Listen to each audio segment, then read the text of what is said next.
अस्सलाम वालेकुम जी नाज़रीन, बुचेरी न्यूज़ HTV सां गॾु आहियां मोहम्मद सलमान लुंड। बलूचिस्तान खां ख़बर शामिल कंदासीं पंहिंजे रिपोर्टर मूजिबि।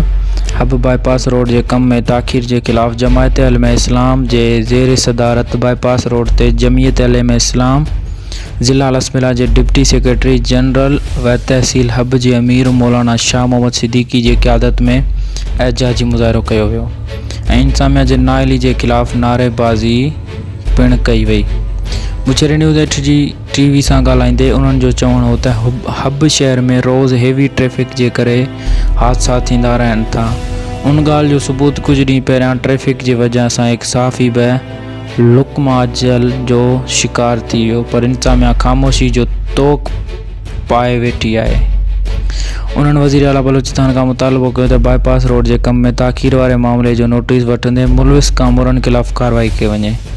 बुचेरी न्यूज़ HTV में फ़िलहाल एतिरो। वधीक ख़बरनि ऐं अपडेट्स ॾिसंदा रहो बुचेरी न्यूज़ HTV। ज़ालिमो जवाब दो, ज़ालिमो जवाब दो।